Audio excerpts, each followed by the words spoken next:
निर्विघ्न समाप्त कर उसको यशस्वी बनाते हैं और कहते हैं कि श्री साईं ही गणपति हैं। फिर भगवती सरस्वती को, जिन्होंने काव्य रचने की प्रेरणा दी, और कहते हैं श्री साईं भगवती से भिन्न नहीं हैं, जो कि स्वयं ही अपना जीवन संगीत बयान कर रहे हैं।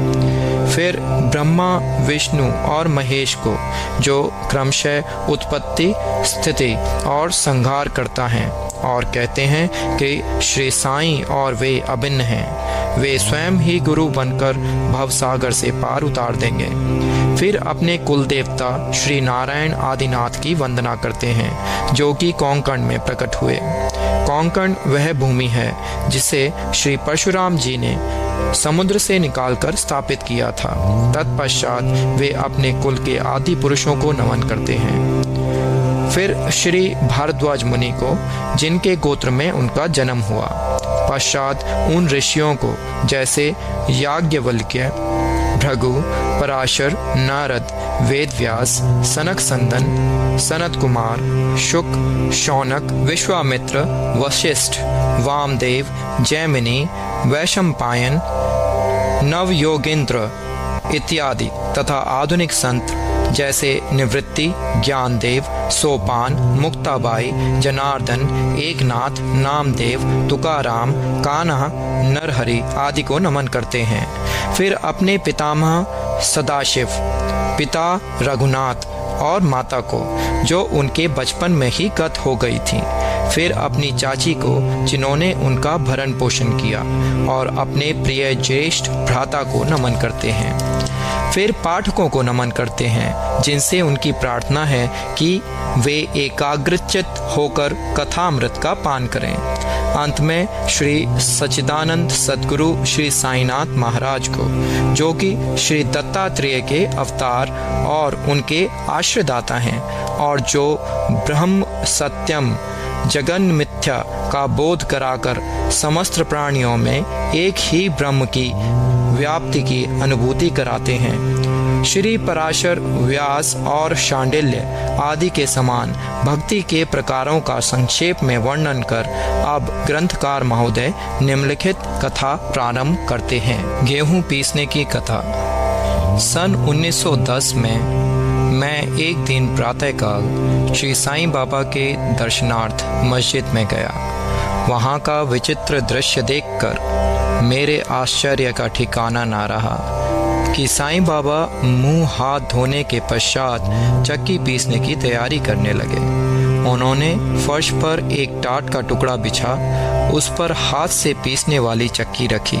उन्होंने कुछ गेहूं डालकर पीसना आरंभ कर दिया। मैं सोचने लगा कि बाबा के चक्की पीसने से क्या लाभ है। उनके पास तो कोई भी नहीं है और वे अपना निर्वाह भी भिक्षावृत्ति द्वारा ही करते हैं। इस घटना के समय वहां उपस्थित अन्य व्यक्तियों की भी ऐसी ही धारणा थी, परंतु उनसे पूछने का साहस किसे था। बाबा के चक्की पीसने का समाचार शीघ्र ही सारे गांव में फैल गया और उनकी यह विचित्र लीला देखने हेतु तत्काल ही नर नारियों की भीड़ मस्जिद की ओर दौड़ पड़ी। उनमें से 4 निडर स्त्रियां भीड़ को चीरती हुई ऊपर आईं और बाबा को बलपूर्वक वहां से हटाकर उनके हाथ से चक्की का खूंटा छीनकर तथा उनकी लीलाओं का गायन करते हुए उन्होंने गेहूं पीसना प्रारंभ कर दिया। पहले तो बाबा क्रोधित हुए, परंतु फिर उनका भक्तिभाव देख वे शांत होकर मुस्कुराने लगे। पीसते पीसते उन स्त्रियों के मन में ऐसा विचार आया कि बाबा के ना तो घर द्वार है और ना इनके कोई बाल बच्चे हैं तथा ना कोई देख रेख करने वाला ही है। वे स्वयं भिक्षावृत्ति द्वारा ही अपना निर्वाह करते हैं, अतः उन्हें भोजनादि के लिए आटे की आवश्यकता ही क्या है। बाबा तो परम दयालु हैं, हो सकता है कि यह आटा वे हम सब लोगों में ही वितरण कर दें। इन्हीं विचारों में मग्न रहकर गीत गाते गाते ही उन्होंने सारा आटा पीस डाला। तब उन्होंने चक्की को हटाकर आटे को 4 समान भागों में विभक्त कर लिया और अपना अपना भाग लेकर वहां से जाने को उद्यत हुई। अभी तक शांत मुद्रा में निमग्न बाबा तत्क्षण ही क्रोधित हो उठे और उन्हें अपशब्द कहने लगे। स्त्रियों, क्या तुम पागल हो गई हो? तुम किसके बाप का माल हड़प ले जा रही हो? क्या कोई कर्जदार का माल है जो इतनी आसानी से उठाकर लिए जा रही हो? अच्छा, अब एक काम करो कि इस आटे को ले जाकर गांव की मेड़ सीमा पर बिखेराओ। मैंने शिरडी ग्राम वासियों से प्रश्न किया कि जो कुछ बाबा ने अभी किया है उसका यथार्थ में क्या तात्पर्य है।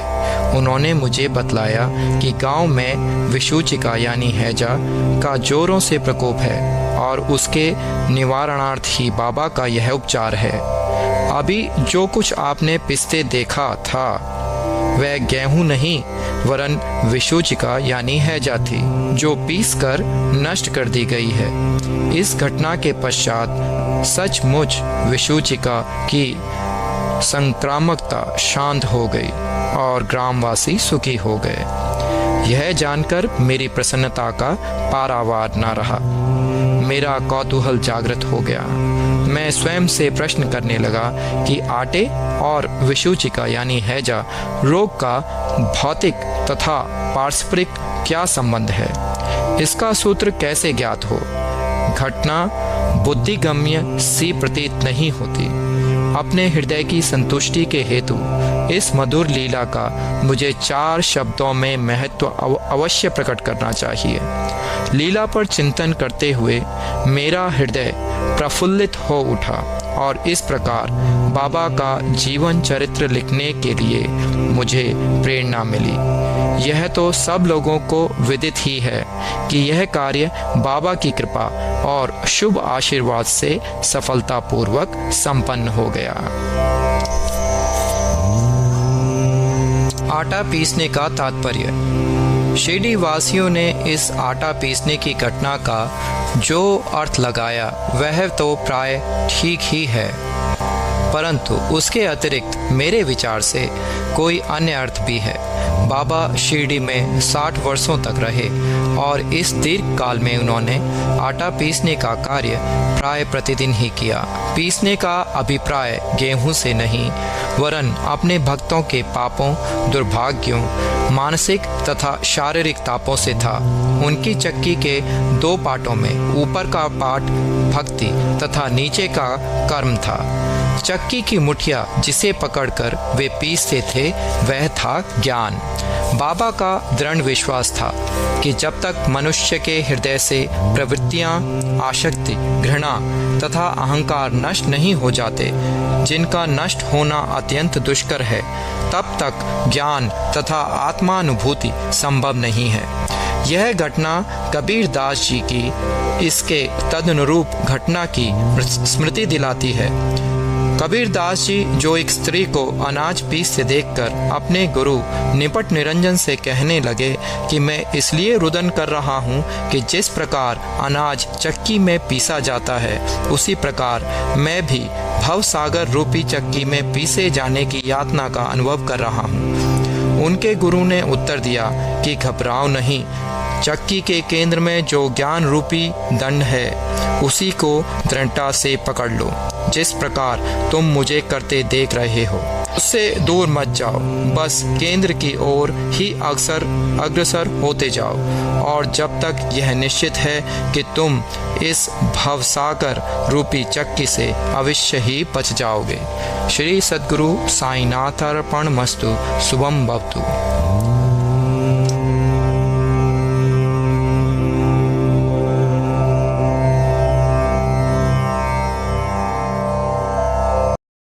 ओम साई राम।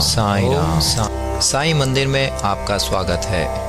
साईं बाबा के परम आशीर्वाद से आपके सम्मुख forum.spiritualindia.org लेकर आए हैं हिंदी भाषा में साईं सचरित्र।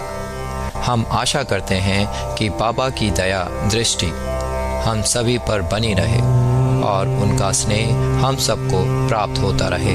ओम साई राम। अध्याय 15। नारदीय कीर्तन पद्धति, श्री चोलकर की शक्कर रहित चाय, 2 छिपकलियाँ। पाठकों को स्मरण होगा कि छठे अध्याय के अनुसार शिरडी में रामनवमी उत्सव मनाया जाता था। यह कैसे प्रारंभ हुआ और पहले वर्ष ही इस अवसर पर कीर्तन करने के लिए एक अच्छे हरिदास के मिलने में क्या क्या कठिनाइयाँ हुई, इसका भी वर्णन वहाँ किया गया है। इस अध्याय में दासगणों की कीर्तन पद्धति का वर्णन होगा। नारदीय कीर्तन पद्धति। बहुधा हरिदास कीर्तन करते समय एक लंबा अंगरखा और पूरी पोशाक पहनते हैं। वे सिर पर फेंटा या साफा बांधते हैं और एक लंबा कोट तथा भीतर कमीज, कंधे पर गमछा और सदैव की भांति एक लंबी धोती पहनते हैं। एक बार गांव में कीर्तन के लिए जाते हुए दासगणों भी उपर्युक्त रीति से सज धज कर बाबा को प्रणाम करने पहुंचे। बाबा उन्हें देखते ही कहने लगे, अच्छा दूल्हे राजा, इस प्रकार बंठन कर कहाँ जा रहे हो? उत्तर मिला कि कीर्तन के लिए। बाबा ने पूछा कि कोट, गमछा और फेंटे, इन सब की आवश्यकता ही क्या है? इनको अभी मेरे सामने ही उतारो। इस शरीर पर इन्हें धारण करने की कोई आवश्यकता नहीं है। दासगणों ने इन वस्त्रों को कभी नहीं पहना। वे सदैव कमर से ऊपर अंग खुले रखकर हाथ में करताल और गले में हार पहनकर ही कीर्तन किया करते थे। यह पद्धति यद्यपि हरिदासों द्वारा अपनाई गई पद्धति के अनुरूप नहीं है, परंतु फिर भी शुद्ध तथा पवित्र है। कीर्तन पद्धति के जन्मदाता नारद मुनि कटी से ऊपर सिर पर कोई वस्त्र धारण नहीं करते थे। वे एक हाथ में वीणा लेकर हरि कीर्तन करते हुए त्रिलोक में घूमते थे। श्री चोलकर की शक्कर रहित चाय। बाबा की कीर्ति पूना और अहमदनगर जिलों में फैल चुकी थी, परंतु श्री नाना साहेब चांदोरकर के व्यक्तिगत वार्तालाप तथा दासगणों के मधुर कीर्तन द्वारा बाबा की कीर्ति कोंकण यानी बम्बई प्रांत में भी फैल गई। इसका श्रेय केवल श्री दासगणों को ही है। भगवान उन्हें सदैव सुखी रखे। उन्होंने अपने सुंदर प्राकृतिक कीर्तन से बाबा को घर घर पहुंचा दिया। श्रोताओं की रुचि प्राय भिन्न भिन्न प्रकार की होती है। किसी को हरिदास की विद्वता, किसी को भाव, किसी को गायन, तो किसी को चुटकुले तथा किसी को वेदांत विवेचन और किसी को उनकी मुख्य कथा रुचकर प्रतीत होती है। परंतु ऐसे बिरले ही हैं जिनके हृदय में संत कथा या कीर्तन सुनकर श्रद्धा और प्रेम उमड़ता हो। श्री दासगणों का कीर्तन श्रोताओं के हृदय पर स्थायी प्रभाव डालता था। एक ऐसी घटना नीचे दी जाती है। एक समय ठाणे के श्री कौपिनेश्वर मंदिर में श्री दासगणु कीर्तन में श्री साईं बाबा का गुणगान कर रहे थे। श्रोताओं में एक चोलकर नामक व्यक्ति, जो थाने के दीवानी न्यायालय में एक अस्थायी कर्मचारी था, भी वहां उपस्थित था। दासगणों का कीर्तन सुनकर वह बहुत प्रभावित हुआ और मन ही मन बाबा को नमन कर प्रार्थना करने लगा कि हे बाबा, मैं एक निर्धन व्यक्ति हूँ और अपने कुटुंब का भरण पोषण भी भली भांति करने में असमर्थ हूँ। यदि मैं आपकी कृपा से विभागीय परीक्षा में उत्तीर्ण हो गया तो मैं आपके श्री चरणों में उपस्थित होकर आपके निमित्त मिश्री का प्रसाद बांटूंगा। भाग्य ने पलटा खाया और चोलकर परीक्षा में उत्तीर्ण हो गया। उसकी नौकरी भी स्थायी हो गई। अब केवल संकल्प ही शेष रहा। सुबश्य शीघ्रम। श्री चोलकर निर्धन तो था ही और उसका कुटुंब भी बड़ा था, अतः वह शिरडी यात्रा के लिए मार्ग व्यय जुटाने में असमर्थ हुआ। ठाणे जिले में एक कहावत प्रचलित है कि नाड़े घाट व सह्याद्री पर्वत श्रेणियां कोई भी सरलता पूर्वक पार कर सकता है, परंतु गरीब को उम्बर घाट यानी ग्रह चक्कर पार करना बड़ा ही कठिन होता है। श्री चोलकर अपना संकल्प शीघ्रातिशीघ्र पूरा करने के लिए उत्सुक था। उसने मितव्ययी बनकर अपना खर्च घटाकर पैसा बचाने का निश्चय किया। इस कारण उसने बिना शक्कर की चाय पीना प्रारंभ कर दिया और इस तरह कुछ द्रव्य एकत्रित कर वह शिरडी पहुंचा।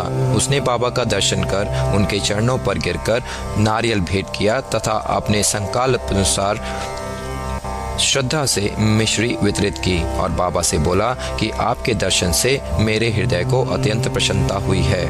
मेरी समस्त इच्छाएं तो आपकी कृपा दृष्टि से उसी दिन पूर्ण हो चुकी थीं। मस्जिद में श्री चोलकर का आतिथ्य करने वाले श्री बापू साहब जोग भी वहां उपस्थित थे। जब वे दोनों वहां से जाने लगे तो बाबा जोग से इस प्रकार कहने लगे कि अपने अतिथि को चाय के प्याले में अच्छी तरह शक्कर मिलाकर देना। इस अर्थपूर्ण शब्दों को सुनकर श्री चोलकर का हृदय भर आया और उसे बड़ा आश्चर्य हुआ। उनके नेत्रों से अश्रुधाराएं प्रवाहित होने लगी और वे प्रेम से विहल होकर श्री चरणों पर गिर पड़े। श्री जोग को अधिक शक्कर सहित चाय के प्याले अतिथि को दो, यह विचित्र आज्ञा सुनकर बड़ा कौतूहल हो रहा था कि यथार्थ में इसका अर्थ क्या है।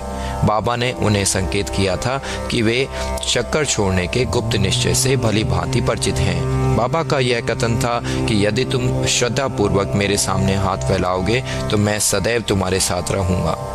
यद्यपि मैं शरीर से तो यहाँ हूँ, परंतु मुझे 7 समुद्रों के पार भी घटित होने वाली घटनाओं का ज्ञान है। मैं तुम्हारे हृदय में विराजित तुम्हारे अंतरस्थ ही हूँ, जिसका तुम्हारे तथा समस्त प्राणियों के हृदय में वास है। उसकी ही पूजा करो।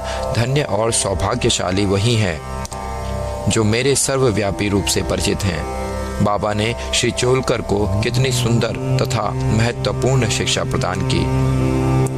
2 छिपकलियों का मिलन। अब हम 2 छोटी छिपकलियों की कथा के साथ यह अध्याय समाप्त करेंगे। एक बार बाबा मस्जिद में बैठे थे कि उसी समय एक छिपकली चिक चिक करने लगी। कौतूहलवश एक भक्त ने बाबा से पूछा कि छिपकली के चिकचिकाने का क्या कोई विशेष अर्थ है? यह शुभ है या अशुभ? बाबा ने कहा कि इस छिपकली की बहन आज औरंगाबाद से यहाँ आने वाली है, इसलिए यह प्रसन्नता से फूली नहीं समा रही है। यह भक्त बाबा के शब्दों का अर्थ ना समझ पाया, इसलिए वह चुपचाप वहीं बैठा रहा। इसी समय औरंगाबाद से एक आदमी घोड़े पर बाबा के दर्शनार्थ आया। वह तो आगे जाना चाहता था, परंतु घोड़ा अधिक भूखा होने के कारण बढ़ता ही न था। तब उसने चना लाने की एक थैली निकाली और धूल झटकारने के लिए जैसे ही उसे भूमि पर फटकारा तो उसमें से एक छिपकली निकली और सबके देखते ही देखते वह दीवार पर चढ़ गई। बाबा ने प्रश्न करने वाले भक्त से ध्यानपूर्वक देखने को कहा। छिपकली तुरंत ही गर्व से अपनी बहन के पास पहुंच गई थी। दोनों बहनें बहुत देर तक एक दूसरे से मिली और परस्पर चुंबन व आलिंगन कर चारों ओर घूम घूम कर प्रेम पूर्वक नाचने लगी। कहाँ शिरडी और कहाँ औरंगाबाद। किस प्रकार एक आदमी घोड़े पर सवार होकर थैली में छिपकली को लिए हुए वहां पहुंचता है और बाबा को उन 2 बहनों की भेंट का पता कैसे चल जाता है, यह सब घटना बहुत आश्चर्यजनक है और बाबा की सर्वव्यापकता की द्योतक है। शिक्षा। जो कोई इस अध्याय का ध्यानपूर्वक पठन और मनन करेगा, साईं कृपा से उसके समस्त कष्ट दूर हो जाएंगे और वह पूर्ण सुखी बनकर शांति को प्राप्त होगा। श्री सद्गुरु साईनाथार्पणमस्तु। शुभम भवतु।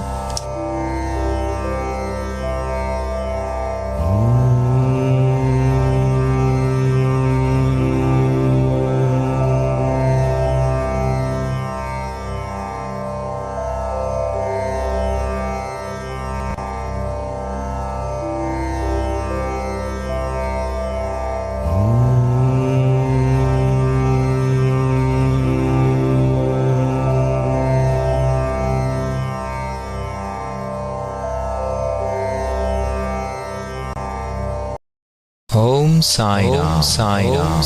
साईं मंदिर में आपका स्वागत है।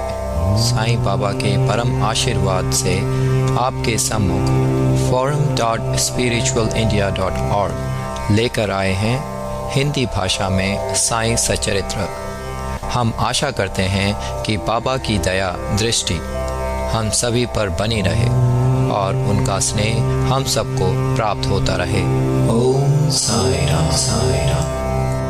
अध्याय 3। श्री साईं बाबा की स्वीकृति, आज्ञा और प्रतिज्ञा, भक्तों को कार्य समर्पण, बाबा की लीलाएं, ज्योति स्तंभ स्वरूप, मात्र प्रेम, रोहिला की कथा, उनके मधुर अमृतोपदेश। श्री साईं बाबा की स्वीकृति और वचन देना। जैसा कि गत अध्याय में वर्णन किया जा चुका है, बाबा ने सच्चरित्र लिखने की अनुमति देते हुए कहा कि सच्चरित्र लिखने के लिए मेरी पूर्ण अनुमति है। तुम अपना मन स्थिर करो, मेरे वचनों में श्रद्धा रखो और निर्भय होकर कर्तव्य पालन करते रहो। यदि मेरी लीलाएं लिखी गईं तो अविद्या का नाश होगा तथा ध्यान व भक्ति पूर्वक श्रवण करने से दैहिक बुद्धि नष्ट होकर भक्ति और प्रेम की तीव्र लहर प्रवाहित होगी, और जो इन लीलाओं की अधिक गहराई तक खोज करेगा उसे ज्ञान रूपी अमूल्य रत्न की प्राप्ति हो जाएगी। इन वचनों को सुनकर हिमांड पंत को अति हर्ष हुआ और वे निर्भय हो गए। उन्हें दृढ़ विश्वास हो गया कि अब कार्य अवश्य ही सफल होगा। बाबा ने श्यामा की ओर दृष्टिपात कर कहा, जो प्रेम पूर्वक मेरा नाम स्मरण करेगा मैं उसकी समस्त इच्छाएं पूर्ण कर दूंगा। उसकी भक्ति में उत्तरोत्तर वृद्धि होगी। जो मेरे चरित्र और कृतियों का श्रद्धापूर्वक गायन करेगा उसकी मैं हर प्रकार से सदैव सहायता करूंगा। जो भक्तगण हृदय और प्राणों से मुझे चाहते हैं उन्हें मेरी कथाएं श्रवण कर स्वभावतः प्रसन्नता होगी। विश्वास रखो कि जो कोई मेरी लीलाओं का कीर्तन करेगा उसे परमानंद और चिर संतोष की उपलब्धि हो जाएगी। यह मेरा वैशिष्ट्य है कि जो कोई अनन्य भाव से मेरी शरण आता है, जो श्रद्धापूर्वक मेरा पूजन, निरंतर स्मरण और मेरा ही ध्यान किया करता है, उसको मैं मुक्ति प्रदान कर देता हूँ। जो नित्य प्रति मेरा नाम स्मरण और पूजा कर मेरी कथाओं और लीलाओं का प्रेम पूर्वक मनन करते हैं, ऐसे भक्तों में सांसारिक वासनाएं और ज्ञान रूपी प्रवृत्तियां कैसे ठहर सकती हैं? मैं उन्हें मृत्यु के मुख से बचा लेता हूँ। मेरी कथाएं श्रवण करने से मुक्ति हो जाएगी। अतः मेरी कथाओं को श्रद्धापूर्वक सुनो, मनन करो। सुख और संतोष प्राप्ति का सरल मार्ग ही यही है। इससे श्रोताओं के चित्त को शांति प्राप्त होगी, और जब ध्यान प्रगाढ़ और विश्वास दृढ़ हो जाएगा तब अखंड चैतन्य घन से अभिन्नता प्राप्त हो जाएगी। केवल साईं साईं के उच्चारण मात्र से ही उनके समस्त पाप नष्ट हो जाएंगे। भिन्न भिन्न कार्यों की भक्तों को प्रेरणा। भगवान अपने किसी भक्त को मंदिर, मठ, किसी को नदी के तीर पर घाट बनवाने, किसी को तीर्थ पर पर्यटन करने और किसी को भगवत कीर्तन करने एवं भिन्न भिन्न कार्य करने की प्रेरणा देते हैं, परंतु उन्होंने मुझे साईं सच्चरित्र लिखने की प्रेरणा की। किसी भी विद्या का पूर्ण ज्ञान न होने के कारण मैं इस कार्य के लिए सर्वथा अयोग्य था, अतः मुझे इस दुष्कर कार्य का दुस्साहस क्यों करना चाहिए? श्री साईं महाराज की यथार्थ जीवनी का वर्णन करने की सामर्थ्य किसे है? उनकी कृपा मात्र से ही कार्य संपूर्ण होना संभव है। इसलिए जब मैंने लेखन प्रारंभ किया तो बाबा ने मेरा अहम नष्ट कर दिया और उन्होंने स्वयं अपना चरित्र रचा। अतः इस चरित्र का श्रेय उन्हीं को है, मुझे नहीं। जन्मतः ब्राह्मण होते हुए भी मैं दिव्य चक्षु विहीन ही था, अतः साईं सच्चरित्र लिखने में सर्वथा अयोग्य था।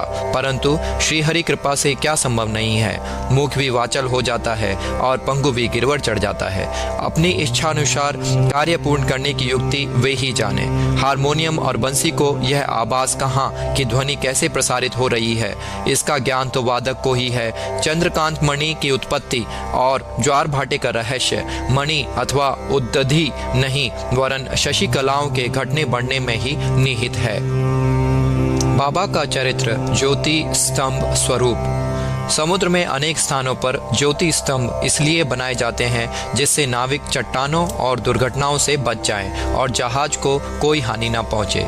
इस भवसागर में श्री साईं बाबा का चरित्र ठीक उपर्युक्त भांति ही उपयोगी है। यह अमृत से भी अति मधुर और सांसारिक पथ को सुगम बनाने वाला है।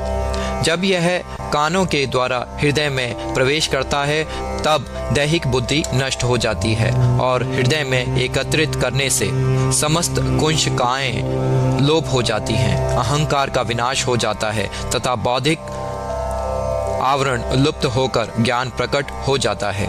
बाबा की विशुद्ध कीर्ति का वर्णन निष्ठापूर्वक श्रवण करने से भक्तों के पाप नष्ट होंगे, अतः यह मोक्ष प्राप्ति का भी सरल साधन है। सत्य युग में शम तथा दम, त्रेता में त्याग, द्वापर में पूजन और कलयुग में भगवत कीर्तन ही मोक्ष का साधन है। यह अंतिम साधन चारों वर्णों के लोगों को साध्य भी है। अन्य साधन योग, त्याग, ध्यान धारणा आदि आचरण करने में कठिन है, परंतु चरित्र तथा हरि कीर्तन का श्रवण तो अत्यंत ही सुलभ है। केवल उन पर ध्यान देने की ही आवश्यकता है। कथा श्रवण और कीर्तन से इंद्रियों की स्वाभाविक इच्छाशक्ति नष्ट हो जाती है और भक्त वासना रहित होकर आत्म साक्षात्कार की ओर अग्रसर हो जाता है। इसी फल को प्रदान करने के हेतु उन्होंने सच्चरित्र की रचना कराई। भक्तगण अब सरलता पूर्वक चरित्र का अवलोकन करें और साथ ही उनके मनोहर स्वरूप का ध्यान कर गुरु और भक्ति भगवत के अधिकारी बने तथा निष्काम होकर आत्म साक्षात्कार को प्राप्त हो। साईं सच्चरित्र का सफलतापूर्वक संपूर्ण होना यह साईं महिमा ही समझे। हमें तो केवल एक निमित्त मात्र ही बनाया गया है। मात्र प्रेम, गाय का अपने बछड़े पर प्रेम सर्वविदित ही है। उसके स्तन सदैव दुग्ध से पूर्ण रहते हैं और जब भूखा बछड़ा स्तन की ओर दौड़कर आता है तो दुग्ध की धारा स्वतः प्रभावित होने लगती है। उसी प्रकार माता भी अपने बच्चे की आवश्यकता का पहले से ही ध्यान रखती है और ठीक समय पर स्तनपान कराती है। वह बालक का श्रृंगार उत्तम ढंग से करती है, परंतु बालक को इसका कोई भान नहीं होता। बालक के सुंदर श्रृंगारादि को देखकर माता के हर्ष का पारावार नहीं रहता। माता का प्रेम विचित्र, असाधारण और निस्वार्थ है, जिसकी कोई उपमा नहीं है। ठीक उसी प्रकार सद्गुरु का प्रेम अपने शिष्य पर होता है। ऐसा ही प्रेम बाबा का मुझ पर था। उदाहरणार्थ वह निम्न प्रकार था। सन 1916 में मैंने नौकरी से अवकाश ग्रहण किया। जो पेंशन मुझे मिलती थी वह मेरे कुटुंब के निर्वाह के लिए अपर्याप्त थी। उसी वर्ष की गुरु पूर्णिमा के दिवस मैं अपने भक्तों के साथ शिरडी गया। वहाँ अन्ना चिंचणीकर ने स्वतः ही मेरे लिए बाबा से इस प्रकार की प्रार्थना की, इनके ऊपर कृपा करो। जो पेंशन इन्हें मिलती है वह निर्वाह योग्य नहीं है। कुटुंब में वृद्धि हो रही है। कृपया और कोई नौकरी दिला दीजिए ताकि इनकी चिंता दूर हो और ये सुखपूर्वक रहें। बाबा ने उत्तर दिया कि इन्हें नौकरी मिल जाएगी, परंतु अब इन्हें मेरी सेवा में ही आनंद लेना चाहिए। इनकी इच्छाएं सदैव पूर्ण होंगी। इन्हें अपना ध्यान मेरी ओर आकर्षित कर अधार्मिक तथा दुष्ट जनों की संगति से दूर रहना चाहिए। इन्हें सबसे दया और नम्रता का बर्ताव और अंतःकरण से मेरी उपासना करनी चाहिए। यदि वे इस प्रकार आचरण कर सकें तो नित्यानंद के अधिकारी हो जाएंगे। रोहिला की कथा। यह कथा श्री साईं बाबा के समस्त प्राणियों पर समान प्रेम की सूचक है। एक समय रोहिला जाति का एक मनुष्य शिरडी में आया। वह ऊंचा, पूरा, सुदृढ़ एवं सुगठित शरीर का था। बाबा के प्रेम से मुग्ध होकर वह शिरडी में ही रहने लगा। वह आठों प्रहर अपनी उच्च और कर्कश आवाज में कुरान शरीफ के कलमे पढ़ता और अल्लाहु अकबर के नारे लगाता था। शिरडी के अधिकांश लोग खेतों में दिन भर काम करने के पश्चात जब रात्रि में घर लौटते तो रोहिला की कर्कश पुकारें उनका स्वागत करती थीं। इस कारण उन्हें रात्रि में विश्राम ना मिलता था, जिससे वे अधिक कष्ट और असुविधा का अनुभव करने लगे। कई दिनों तक तो वे मौन रहे, परंतु जब कष्ट असहनीय हो गया तब उन्होंने बाबा के समीप जाकर रोहिला को मनाकर इस उत्पात को रोकने की प्रार्थना की। बाबा ने उन लोगों की इस प्रार्थना पर ध्यान न दिया। इसके विपरीत गांव वालों को आड़े हाथों लेते हुए बोले कि वे अपने कार्य पर ही ध्यान दें और रोहिला की ओर ध्यान न दें। बाबा ने उनसे कहा कि रोहिला की पत्नी बुरे स्वभाव की है और वह रोहिला को तथा मुझे अधिक कष्ट पहुंचाती है, परंतु वह उसके कलमों के समक्ष उपस्थित होने का साहस करने में असमर्थ है और इसी कारण वह शांति और सुखमय है। यथार्थ में रोहिला की कोई पत्नी न थी। बाबा का संकेत केवल कुविचारों की ओर था। अन्य विषयों की उपेक्षा बाबा प्रार्थना और ईश आराधना को महत्व देते थे। अतः उन्होंने रोहिला के पक्ष का समर्थन कर ग्रामवासियों को शांतिपूर्वक थोड़े समय तक उत्पात सहन करने का परामर्श दिया। बाबा के मधुर अमृतोपदेश। एक दिन दोपहर की आरती के पश्चात भक्तगण अपने घरों को लौट रहे थे।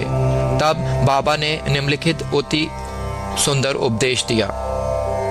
तुम चाहे कहीं भी रहो, जो इच्छा हो सो करो, परंतु यह सदैव स्मरण रखो कि जो कुछ तुम करते हो वह सब मुझे ज्ञात है। मैं ही समस्त प्राणियों का प्रभु और घट घट में व्याप्त हूँ। मेरे ही उदर में समस्त जड़ व चेतन प्राणी समाये हुए हैं। मैं ही समस्त ब्रह्मांड का नियंत्रण करता व संचालक हूँ। मैं ही उत्पत्ति, स्थिति व संहार करता हूँ। मेरी भक्ति करने वालों को कोई हानि नहीं पहुँचा सकता। मेरे ध्यान की उपेक्षा करने वाला माया के पाश में फंस जाता है। समस्त जंतु, चींटियां तथा दृश्यमान, परिवर्तनमान और स्थायी विश्व मेरे ही स्वरूप हैं। इस सुंदर तथा अमूल्य उपदेश को श्रवण कर मैंने तुरंत यह दृढ़ निश्चय कर लिया कि जब भविष्य में अपने गुरु के अतिरिक्त अन्य किसी मानव की सेवा ना करूंगा। तुझे नौकरी मिल जाएगी। बाबा के इन वचनों का विचार मेरे मस्तिष्क में बार बार चक्कर काटने लगा। मुझे विचार आने लगा, क्या सचमुच ऐसा घटित होगा? भविष्य की घटनाओं से स्पष्ट है कि बाबा के वचन सत्य निकले और मुझे अल्पकाल के लिए नौकरी मिल गई। इसके पश्चात मैं स्वतंत्र होकर एक चित्त से जीवन पर्यंत बाबा की ही सेवा करता रहा। इस अध्याय को समाप्त करने से पूर्व मेरी पाठकों से विनम्र प्रार्थना है कि वे समस्त बाधाएं जैसे आलस्य, निद्रा, मन की चंचलता व इंद्रिय आसक्ति दूर कर और एकचित हो अपना ध्यान बाबा की लीलाओं की ओर दें और स्वाभाविक प्रेम निर्माण कर भक्ति रहस्य को जानें तथा अन्य साधनाओं में व्यर्थ श्रमित ना हो। उन्हें केवल एक ही सुगम उपाय का पालन करना चाहिए और वह है श्री साईं लीलाओं का श्रवण। इससे उनका अज्ञान नष्ट होकर मोक्ष का द्वार खुल जाएगा। जिस प्रकार अनेक स्थानों में भ्रमण करते हुए भी लोभी पुरुष अपने गड़े हुए धन के लिए सतत चिंतित रहता है, उसी प्रकार श्री साईं को अपने हृदय में धारण करो। अगले अध्याय में श्री साईं बाबा के शिरडी आगमन का वर्णन होगा। श्री सद्गुरु साईनाथार्पणमस्तु। शुभम भवतु।